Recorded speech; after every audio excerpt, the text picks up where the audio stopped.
Hello everyone, welcome to my channel Seated Classes. How are you? I hope you will be fine. आज के इस video में मैं chapter 2 जो कि है बाल विकास के सिद्धांत यानी प्रिंसिपल ऑफ चाइल्ड डेवलपमेंट को डिटेल में डिस्कस करूँगी। इसके पहले मैंने चैप्टर 1 को डिस्कस किया था। अगर जो भी इम्पोर्टेंस टॉपिक थे उसको भी मैंने क्लियर किया था, जो प्राइमरी और जूनियर सेक्शन दोनों के लिए इम्पोर्टेंस थे। और फर्स्ट चैप्टर से रिलेटेड प्रीवियस ईयर के कुछ इम्पॉर्टेंट क्वेश्चन विथ आंसर भी मैंने डिस्कस किया था। उसी तरह आज हम चैप्टर 2 डिस्कस करेंगे।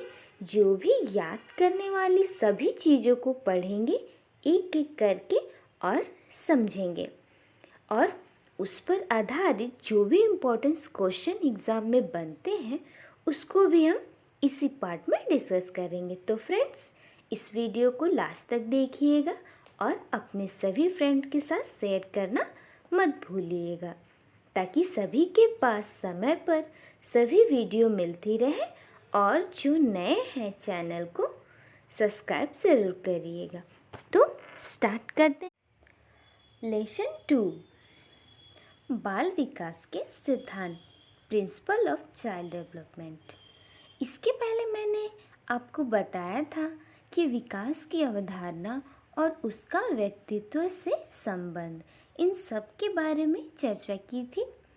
आज के चैप्टर का नाम है बाल विकास के सिद्धांत, और विकास के कौन कौन से सिद्धांत हैं, प्रिंसिपल ऑफ चाइल्ड डेवलपमेंट। तो फ्रेंड, स्टार्ट करते हैं।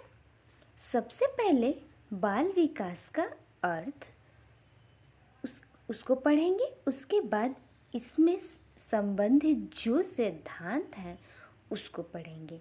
इसके अंतर्गत कौन कौन से कारक हैं उन सभी चीज़ों को डिस्कस करेंगे। तो फ्रेंड, सबसे पहले हम देखते हैं बाल विकास का अर्थ। बाल विकास का अर्थ और परिभाषा। तो विकास आपका जो आज का फर्स्ट पॉइंट है, विकास का अर्थ मतलब विकास का अर्थ क्या है, बाल विकास का एक्चुअली मीनिंग क्या है। बालकों का मानसिक विकास व शारीरिक विकास, मतलब बाल विकास का मतलब ही यही है कि बालकों में हमें सभी तरह का विकास करना है। बालकों में मानसिक विकास भी करनी है और शारीरिक विकास भी करनी है। अब हम नेक्स्ट टॉपिक देखते हैं। बालक का विकास अनियमित रूप से नहीं होता है, बल्कि क्रमबद्ध ढंग से होता है। तो इसका कहने का मतलब है कि जो बालक का विकास होता है वो अनियमित रूप से नहीं होता है, एक क्रमबद्ध ढंग तरीके से होता है, यानी नियमित रूप से होता है। उसका एक प्रोसेस है बाल के विकास का, बालकों के विकास का। ऐसा नहीं है कि मतलब कि कहीं से भी विकास हो गया, नहीं। बालकों के विकास का नियमित रूप होता है, एक क्रमबद्ध तरीके से विकास होता है बालकों में।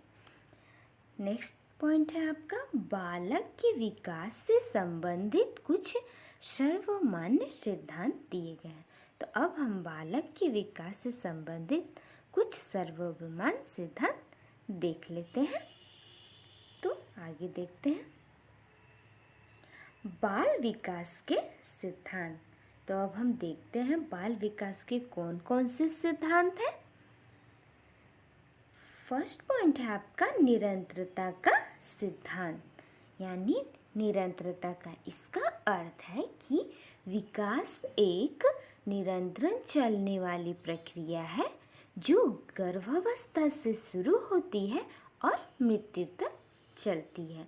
मतलब निरंतरता का सिद्धांत का मतलब है कि जो हम विकास होता है वो गर्भधान के समय से लेकर गर्भावस्था से लेकर वो जन्म मृत्यु तक चलती रहती है, वो कभी रुकती नहीं, इसीलिए यानी कंटिन्यू वो चलती ही रहती है। गर्भावस्था में जब हम होते हैं तब से लेकर के जब तक कि हमारी मृत्यु नहीं हो जाती है तब तक हमें कुछ न कुछ विकास होते ही रहता है, कंटिन्यू।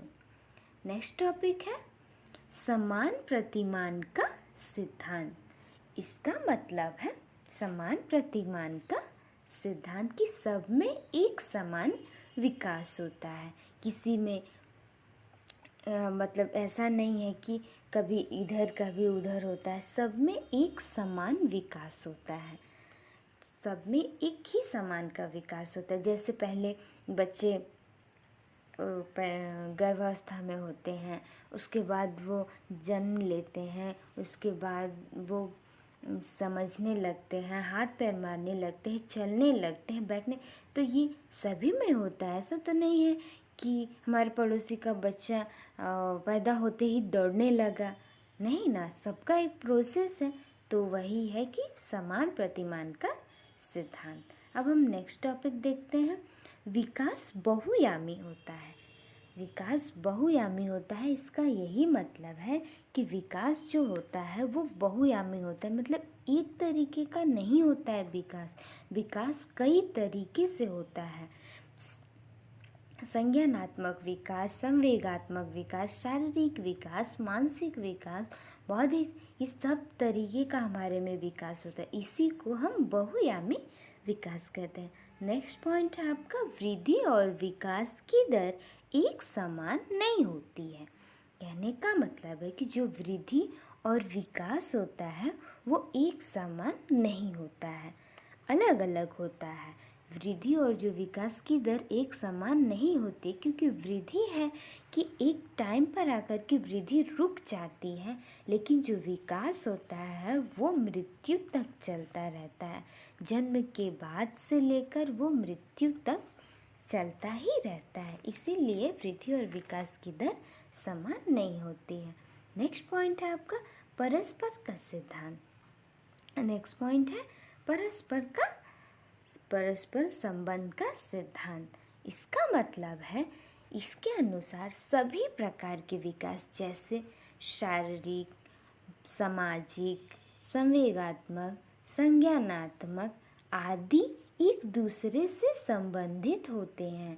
मतलब जो भी हमारे में विकास होता है वो ऐसा नहीं कि अलग अलग हमारे बॉडी में नहीं, वो सारे विकास एक दूसरे से रिलेटेड होते हैं, एक दूसरे से संबंधित होते हैं।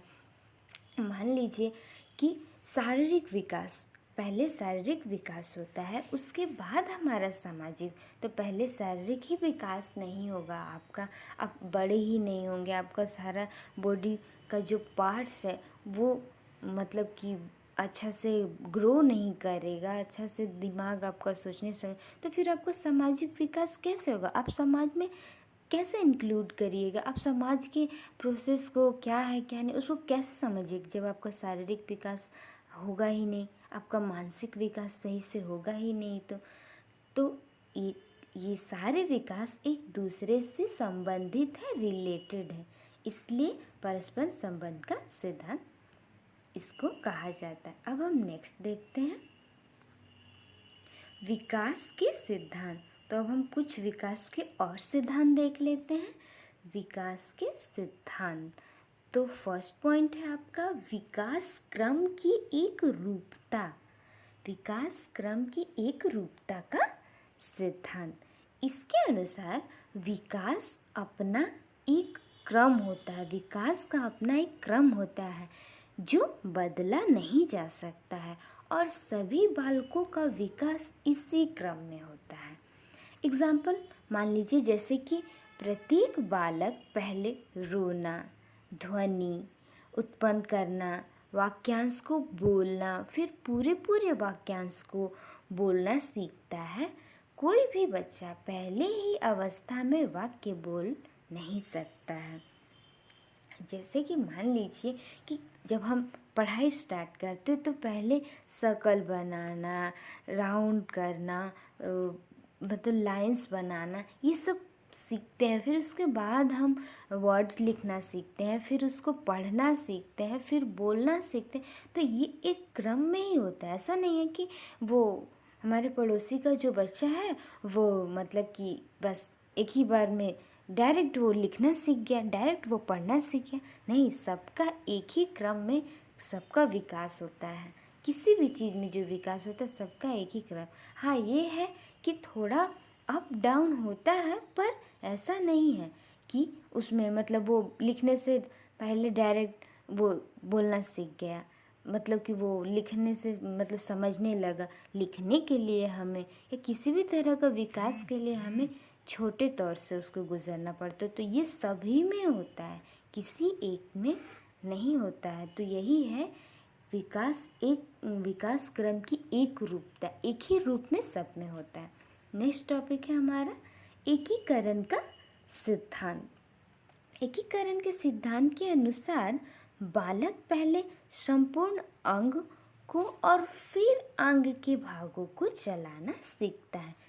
एग्जाम्पल, एक बालक पहले पूरे हाथ को, फिर अंगुलियों को, फिर हाथ एवं अंगुलियों को एक साथ चलाना सीखता है। इसका कहने का मतलब है कि जो एकीकरण का सिद्धांत होता है उसमें एकीकरण मतलब सब एक एक करके उसमें विकास होता है। उसके बाद फिर सबको लेकर के काम किया जाता है। जैसे बालक जब जन्म लेता है तो वो पहले अंगुलियों को नहीं पहले वो पूरे अपने हाथ से हिलाएगा, मूव करेगा, पटकेगा। उसके बाद जब हाथ उसका हिलना स्टार्ट हो जाता है, वो हाथों से खेलने कूदने, उसके बाद उसमें फिर हम अंगुलियों को हिलाना सीखते हैं, अंगुलियों को इशारों सीखते हैं। फिर उसके बाद हम पूरे हाथ और उंगलियां दोनों को काम में लाते। क्या हम बड़े हैं तो हम उंगलियों से कुछ भी सामान, क्या बच्चे पकड़ पाते हैं? नहीं पकड़ पाते, क्योंकि अभी उनका उंगलियां काम करना स्टार्ट नहीं किया है। और फिर यही बाद में उंगलियों और हाथ, जब हम पूरे विकास हो जाता हमारे शरीर में तो हम उंगलियों से भी काम करते, पूरे हाथ से काम करते। यही एकीकरण का सिद्धांत हुआ कि पहले एक एक करके विकास होता है, उसके बाद फिर हम सबको लेकर के हमारा यूज़ करते हैं। अब हम नेक्स्ट पॉइंट देख लेते हैं। वृद्धि व विकास की क्रिया वंशानुक्रम व वातावरण का संयुक्त परिणाम है। हाँ, ये बात एकदम सच है कि जो वृद्धि एवं विकास की क्रिया है वंशानुक्रम वातावरण का संयुक्त परिणाम ही है। कि जो हमारे में वृद्धि होती है, विकास होता है, वो हमारे वंशानुक्रम और वातावरण से ही रिलेटेड हमें विकास और वृद्धि होती है। कुछ वंशानुक्रम के अकॉर्डिंग होता है और कुछ वातावरण के। इन दोनों के परिणाम का ही मतलब वृद्धि और विकास हमें होता है। नेक्स्ट पॉइंट है आपका विकास की भविष्यवाणी की जा सकती है। इसका कहने का मतलब है कि किसी भी बालक में विकास की भविष्यवाणी की जा सकती है। विकास की भविष्यवाणी हम किसी भी बालक में कैसे करते हैं? तो विकास उसके गुणों के आधार पर, उसके बच्चा कैसा है, वो क्या सोचता है, उसकी थिंकिंग कैसी है, वो किस चीज़ में इंटरेस्ट ले रहा है, इन सभी गुणों के आधार पर हम उनके भविष्य की कल्पना करते हैं कि ये आगे जाकर के भविष्य में ऐसा होगा, ऐसा करेगा। तो यही है विकास की भविष्यवाणी की जा सकती है। अब हम नेक्स्ट पॉइंट है आपका आंशिक पूर्णबलन का सिद्धांत। आंशिक पूर्णबलन का सिद्धांत का मतलब है कि जब हम बच्चों में विकास करते हैं कुछ भी, तो आंशिक पूर्णबलन का सिद्धांत भी बहुत ही इम्पोर्टेंट होता है। कि जब हमें बच्चों को किसी चीज़ के लिए मोटिवेट करना पड़ता है या कुछ पढ़ाने के लिए या कुछ सिखाने के लिए, तो उनमें आंशिक पूर्णबलन बहुत ही इम्पोर्टेंस रोल करता है। जैसे मान लीजिए क्लास में सारे बच्चे किसी चीज़ में इंटरेस्टेड नहीं है, वो कुछ नहीं कर, मान लीजिए स्पीच बोलना है और वो नहीं बोलना चाह रहा है, किसी को इंटरेस्ट नहीं। तो जब हम आंशिक पूर्णबलन का सिद्धांत का यूज़ करते हैं तो उसमें हम बच्चों को मोटिवेट करते हैं कि जो अच्छा स्पीच देगा, जो अच्छे से इसको करेगा, उसको हम प्राइज़ देंगे।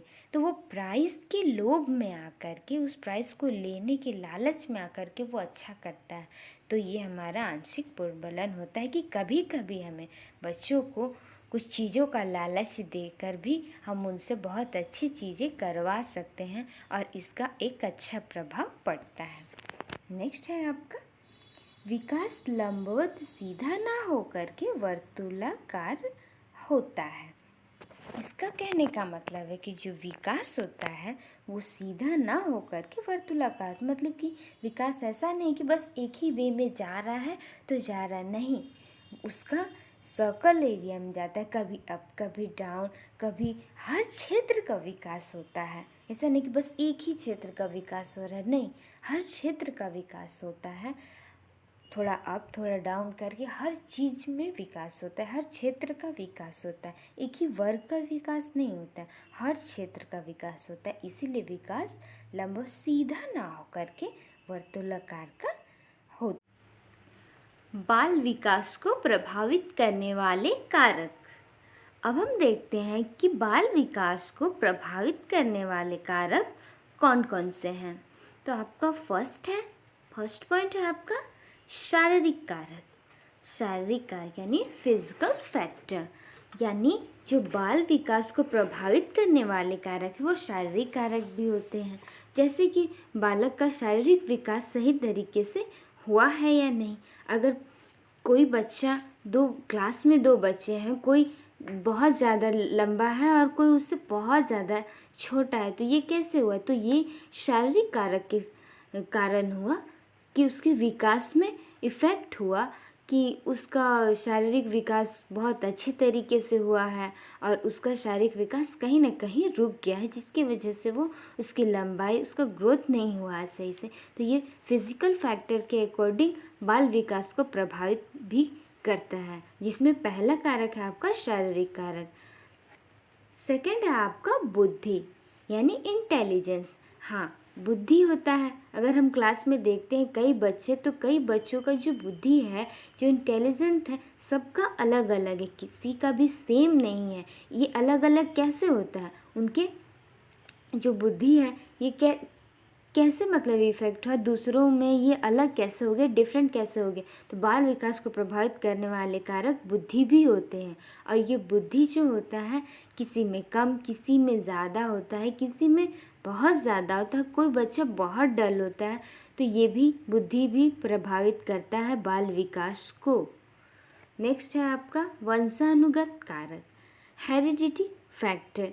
इसके कारण भी बालक के विकास में बहुत प्रभाव होता है, देखने को मिलते हैं। वंशानुक्रम, जो उसके माता पिता से गुण मिलते हैं बच्चों को, वही होता है। जैसे किसी के माता पिता का गुण है कि उन्हें बहुत जल्दी गुस्सा आ जाता है, किन्हीं बातों पे बहुत ज़्यादा गुस्सा, अगर वो बच्चे में आया है तो बच्चे में भी किसी न किसी बात को लेकर बहुत जल्दी वो गुस्सा आ जाएगा उसको।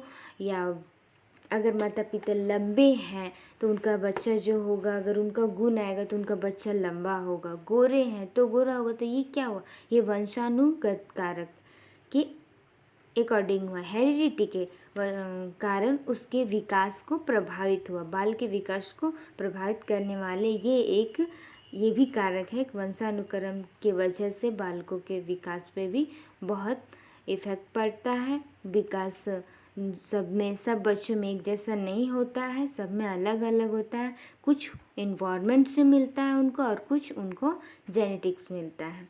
नेक्स्ट है आपका सामाजिक प्रकृति, सोशल नेचर के वजह से भी बाल विकास को प्रभावित होता है कि बच्चा जो है वो कैसे समाज में रह रहा है, कैसे संगति में रह रहा है, कैसे उसकी फ्रेंड सर्कल्स हैं।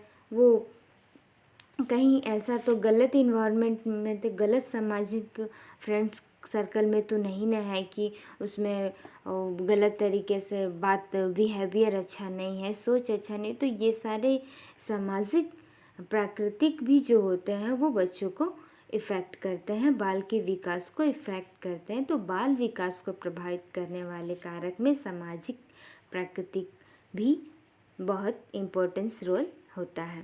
अब हम नेक्स्ट देखते हैं नेक्स्ट है आपका बाल मनोविज्ञान यानी चाइल्ड। अब हम देख लेते हैं बाल मनोविज्ञान को कि फर्स्ट पॉइंट है आपका मनोविज्ञान। मनोविज्ञान की एक शाखा है जिससे बालक के व्यवहार, स्थितियों, समस्याओं या उन सभी कारणों का अध्ययन किया जाता है जिसका प्रभाव बालक के व्यवहार और विकास पे पड़ता है। मतलब जो हमारा बाल विकास है, इसी के अंतर्गत हम बालक के व्यवहार, स्थितियों, समस्याओं, उन सभी कारणों का अध्ययन करते हैं जिसे जिसका प्रभाव बालक के व्यवहार पे पड़ता है। बाल मनोविज्ञान के अकॉर्डिंग ही हम बालकों के व्यवहार, स्थितियों, समस्याओं, सभी कारणों का अध्ययन करते हैं जिसका प्रभाव उनके व्यवहार व विकास पे पड़ता है। नेक्स्ट पॉइंट है इसके अंतर्गत यहाँ पे मिसप्रिंट है।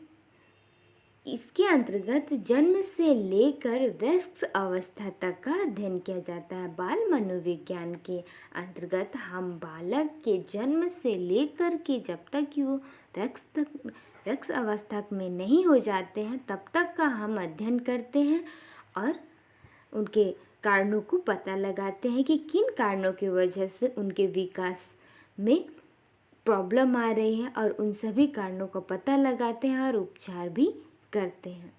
नेक्स्ट पॉइंट है आपका यह बालकों के सर्वांगीण विकास में सहायक है। बाल मनोविज्ञान जो है बालकों के सर्वांगीण विकास में सहायक है, यानी उनके हर तरह के विकास में आपका जो बाल मनोविज्ञान सहायता करता है। शारीरिक, सामाजिक, संवेगात्मक, संज्ञानात्मक सब तरह के विकास करने के लिए, सर्वांगीण विकास करने के लिए बालक में बाल मनोविज्ञान का अध्ययन बहुत ही इम्पोर्टेंट। अगर बाल मनोविज्ञान का अध्ययन हम में नहीं होगा तो हम बालक का सर्वांगीण विकास नहीं कर सकते हैं।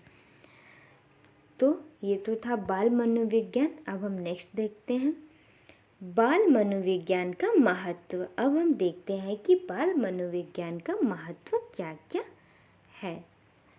बाल मनोविज्ञान का महत्व, फर्स्ट पॉइंट है आपका बाल मनोविज्ञान के माध्यम से, सॉरी गाइस यहाँ पे डबल है, तो बाल मनोविज्ञान के माध्यम से बालक के व्यक्तित्व का अध्ययन करके उसके भविष्य का पता लगाया जा सकता है। कहने का मतलब कि हम बाल मनोविज्ञान के द्वारा ही बालक के व्यवहार का, उसके व्यक्तित्व का, उसके गुणों का पता करके हम उसके भविष्य का पता लगा सकते हैं। जैसे मैंने आपको पहले भी बताया कि बालक के गुणों के आधार पर, उसके व्यवहार के आधार पर, उसके व्यक्तित्व के आधार पर हम उसके भविष्य का पता लगा सकते हैं कि ये भविष्य में क्या करेगा, कैसा इसका बिहेवियर होगा, कैसी सोच होगी, ये किन कामों में इंटरेस्टेड होगा, ये सब हम उसके पता लगा सकते हैं भविष्य का। नेक्स्ट पॉइंट है आपका इसका अध्ययन प्राथमिक शिक्षकों के लिए आवश्यक है ताकि वह सही तरीके से पढ़ा सके। बाल मनोविज्ञान का जो महत्व है वो प्राथमिक शिक्षकों के लिए बहुत ही आवश्यक है, जो प्राथमिक कक्षाओं में पढ़ाते हैं बच्चों को। वो जब तक वो बाल मनोविज्ञान मतलब नॉलेज नहीं होगा उनको बाल मनोविज्ञान का, तो वो बालकों को किसी भी समस्या को, प्रॉब्लम को, उनके विकास में आ रहे हैं कठिनाइयों को वो समझ ही नहीं पाएंगे, तो फिर वो उनका विकास सही तरीके से नहीं कर पाएंगे। इसीलिए इसका अध्ययन प्राथमिक शिक्षकों के लिए बहुत ही आवश्यक है ताकि वह सही तरीके से उन्हें पढ़ा सके, उनका विकास कर सके।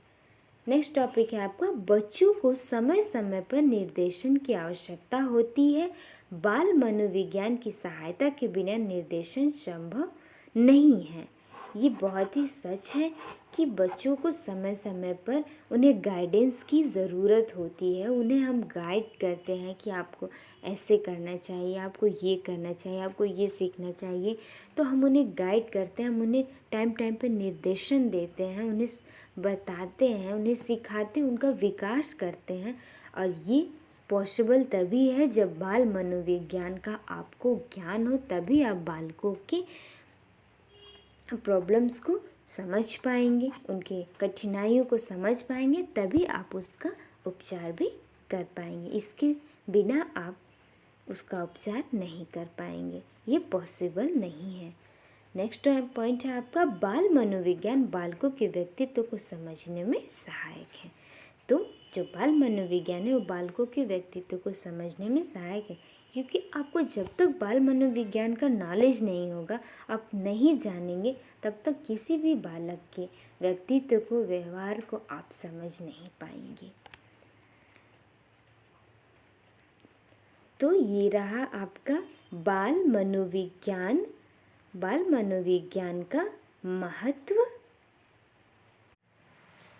तो हम देख लेते हैं अब प्रैक्टिस सेट और कुछ प्रीवियस ईयर के इम्पोर्टेंट क्वेश्चंस को। तो इसको हम देखते हैं कि इस चैप्टर से रिलेटेड कितने प्रीवियस ईयर के क्वेश्चन पूछे गए हैं। तो हम देखते हैं। पहला है आपका बाल विकास का सिद्धांत, जो आपकी चैप्टर्स के नाम है। और हम पहला क्वेश्चन देखते हैं। पहला क्वेश्चन है आपका, विकास कभी नहीं समाप्त होने वाली प्रक्रिया है, यह कथन किससे संबंधित है? जो विकास है वो कभी नहीं समाप्त होने वाली प्रक्रिया, यह कथन किससे संबंधित है? तो हम इसके पॉइंट्स देख लेते हैं, कौन कौन से पॉइंट्स हैं। फर्स्ट पॉइंट है आपका अंतःसंबंध का सिद्धांत। सेकंड है आपका निरंतरता का सिद्धांत। और थर्ड है आपका एकीकरण का सिद्धांत। और फोर्थ है इनमें से कोई नहीं। तो इसका राइट आंसर आपका होगा निरंतरता का सिद्धांत। यानी हम इसको, ये आपका फर्स्ट क्वेश्चन का आपका राइट आंसर होगा फर्स्ट ऑप्शन, और सेकंड ऑप्शन निरंतरता का सिद्धांत होगा। क्योंकि क्वेश्चन में पूछा गया है कि विकास कभी नहीं समाप्त होने वाली प्रक्रिया है, यह कथन किससे संबंधित है? ये निरंतरता का सिद्धांत है, क्योंकि विकास कभी रुकता नहीं है, ये कंटिन्यू यानी निरंतर प्रक्रिया से चलती ही रहती है। अब हम देखते हैं नेक्स्ट क्वेश्चन। नेक्स्ट है 2 नंबर क्वेश्चन, जो है शिक्षा मनोविज्ञान एक विज्ञान है। शिक्षा मनोविज्ञान एक विज्ञान है। इसका ऑप्शन देख लेते हैं। इसका फर्स्ट ऑप्शन है मानव व्यवहार का, सेकंड है मानव सिद्धांतों का, थर्ड है शैक्षिक सिद्धांतों का, या व्यक्तिगत भिन्नताओं का। तो राइट आंसर आपका शिक्षा मनोविज्ञान एक विज्ञान है। तो राइट आंसर आपका होगा मानव व्यवहार का।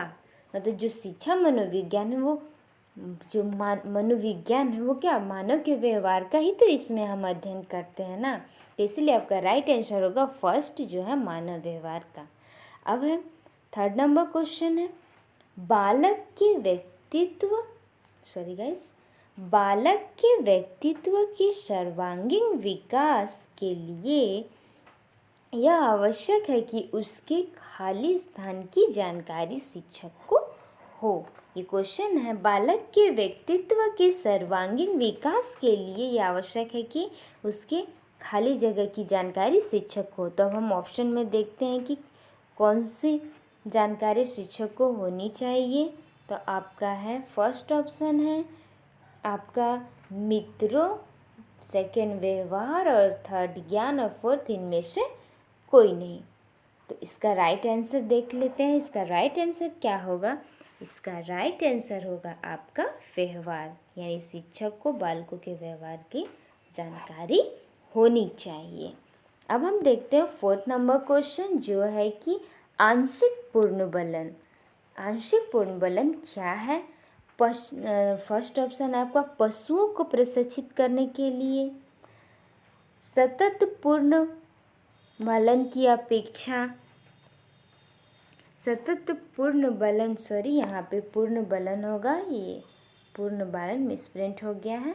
सतत पूर्ण बलन की अपेक्षा कम प्रभावी, यहाँ प्रभावी होगा, कम प्रभावी, और थर्ड है वास्तविक कक्षा कक्ष से संबंधित, या फोर्थ है सतत पूर्ण बलन की अपेक्षा अधिक प्रभावी। तो इसका राइट आंसर होगा आपका 4 नंबर क्वेश्चन का राइट आंसर होगा सतत पूर्ण बलन की अपेक्षा कम प्रभावी होगा। क्योंकि जब आंशिक पूर्ण बलन हम कभी कभी देते हैं और ये सतत पूर्ण बलन की अपेक्षा कम प्रभावी होगा। नेक्स्ट क्वेश्चन अब हम देख लेते हैं। नेक्स्ट क्वेश्चन है 5 नंबर क्वेश्चन आपका, जो है निम्न में से कौन सा बाल विकास का सिद्धांत नहीं है। आपको इसमें से बताना है कि कौन सा बाल विकास का सिद्धांत नहीं है। फर्स्ट पॉइंट है आपका विकास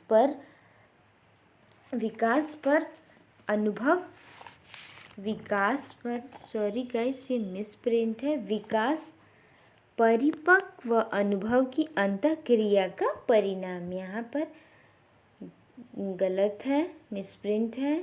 यहाँ होगा आपका विकास परिपक्व अनुभव के अंतःक्रिया का परिणाम है। सेकेंड है आपका सभी विकास एक क्रम का पालन करते हैं। थर्ड है आपका सभी विकास व अधिगम एक समान गति से आगे बढ़ते हैं। फोर्थ है आपका विकास के सभी क्षेत्र महत्वपूर्ण हैं। तो हम देख लेते हैं इसका राइट आंसर क्या होगा। तो इसका राइट आंसर होगा कि सभी विकास व अधिगम एक समान गति से आगे बढ़ते। इसमें आपको नहीं वाले चूज करना है, तो आपका यही राइट ऑप्शन होगा कि सभी विकास व अधिगम एक समान गति से आगे नहीं बढ़ते हैं, सब अलग अलग बढ़ते हैं। तो अब हम नेक्स्ट क्वेश्चन देख लेते हैं, जो है 6 नंबर क्वेश्चन। निचली कक्षाओं में शिक्षण की खेला पद्धति मूल रूप से आधारित है। निचली कक्षाओं में जो शिक्षण की खेला पद्धति मूल रूप से आधारित है, तो ये हम देख लेते हैं मूल रूप से किस पर आधारित है। इसका पॉइंट है, फर्स्ट पॉइंट है आपका शिक्षण पद्धतियों के सिद्धांत पर। सेकेंड है शारीरिक शिक्षा कार्यक्रम के आधार पर। थर्ड है विकास वृद्धि के मनोवैज्ञानिक सिद्धांतों पर। या फोर्थ है आपका शिक्षण के समाजशास्त्रीय सिद्धांत पर। तो अब इसका हम राइट आंसर देख लेते हैं। इसका राइट आंसर होगा आपका विकास व वृद्धि के मनोवैज्ञानिक सिद्धांत पर, यानी थर्ड नंबर आपका राइट आंसर होगा। आपका 7 नंबर क्वेश्चन है, निम्न में से कौन सा कथन असत्य है। यानी आपको इसमें ध्यान रखना कि असत्य पूछा गया है, तो आपको असत्य का ही ऑप्शन को चूज करना है। तो हम देखते हैं, फर्स्ट ऑप्शन है शिक्षार्थी एक निश्चित तरीके से सीखते हैं। सेकेंड है खेलना संज्ञान व सामाजिक दक्षता के लिए सार्थक है। थर्ड है शिक्षक द्वारा प्रश्न पूछना संज्ञानात्मक विकास में बाधा है। और फोर्थ है आपका विकास व सीखना सामाजिक सांस्कृतिक संदर्भ से प्रभावित रहता है, घर से अप्रभावित रहता है। सॉरी, यहाँ पे मिसप्रिंट है, अप्रभावित रहता है। तो हम इसका राइट आंसर देख लेते हैं। इसका राइट आंसर होगा सेकेंड नंबर, जो खेलना संज्ञान व सामाजिक दक्षता के लिए सार्थक है। तो अब हम नेक्स्ट क्वेश्चन देख लेते हैं। नेक्स्ट क्वेश्चन है आपका 8 नंबर क्वेश्चन। 8 नंबर क्वेश्चन में है आपका कि निम्न में से कौन बालक के विकास को प्रभावित करने वाला आंतरिक कारक है। तो हम देखते हैं कि कौन सा जो कारक है जो बालक का विकास को आंतरिक प्रभावित करता है। तो हम देखते हैं, फर्स्ट ऑप्शन है आपका आनुवंशिकता, सेकंड शारीरिक, बौद्धिक, उपरोक्त सभी। तो इनमें से हम राइट आंसर होगा आपका उपरोक्त सभी, क्योंकि ये सभी कारक है जो बालक को आंतरिक तरीके से प्रभावित करता है। आनुवंशिकता भी है, शारीरिक है भी, बौद्धिक भी है, तो तीनों। अब आपका 9 नंबर क्वेश्चन है कि विकास एक क्रमिक व मंद गति से चलने वाली प्रक्रिया है, यह कथन किसका है। तो हम देख लेते हैं कि यह कथन किसका है। तो ऑप्शन है आपका, ऑप्शन देख लेते हैं। ऑप्शन है आपका स्कीनर, फर्स्ट ऑप्शन है स्कीनर, सेकंड है अरस्तु, थर्ड है थॉर्नडाइक और फोर्थ है हॉर्लॉक। तो अब इसका राइट आंसर हम देख लेते हैं स्कीनर। स्कीनर ने कहा है कि विकास एक क्रमिक व मंद गति से चलने वाली प्रक्रिया है। अब हम देखते हैं नेक्स्ट क्वेश्चन। नेक्स्ट क्वेश्चन है आपका 10 नंबर। बाल विकास का कौन सा सिद्धांत यह बताता है कि बालक पहले पूरे हाथ को, फिर अंगुलियों को, फिर हाथ और अंगुलियों को एक साथ चलाना सीखता है। तो हम इसका ऑप्शन देख लेते हैं कौन कौन से। इसका फर्स्ट ऑप्शन है आपका एकीकरण का सिद्धांत, परस्पर का सिद्धांत, एकरूपता का सिद्धांत या निरंतरता का सिद्धांत। तो इसका राइट आंसर आपका होगा एकीकरण का सिद्धांत। मैंने आपको पहले बताया था कि एकीकरण का सिद्धांत एक एक करके हम बॉडी का विकास होता है और फिर सबको एक साथ यूज़ करते हैं। अब हम देखते हैं 11 नंबर क्वेश्चन।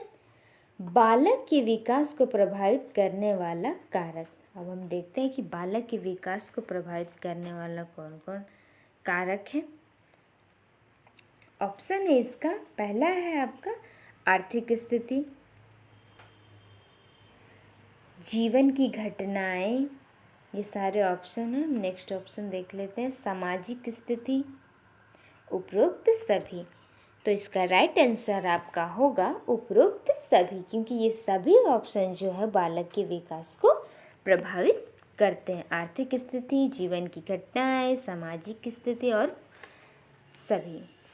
अब 12 नंबर क्वेश्चन है आपका, बाल मनोविज्ञान का अध्ययन मुख्यतः किसके लिए किया जाता है।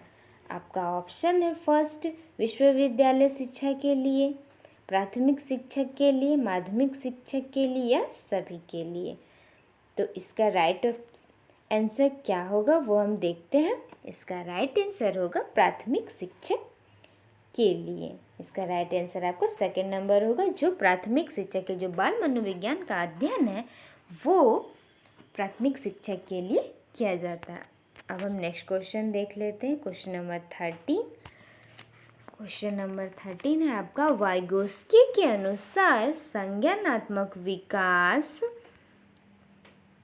का मूल कारण क्या है। यानी वाइगोस्की के अकॉर्डिंग संज्ञानात्मक का मूल कारण क्या है। तो फर्स्ट पॉइंट है आपको सामाजिक अनुक्रिया, सेकेंड है स्कीमाज का समायोजन, थर्ड है संतुलन या फोर्थ उद्दीपन अनुक्रिया का युग्मक।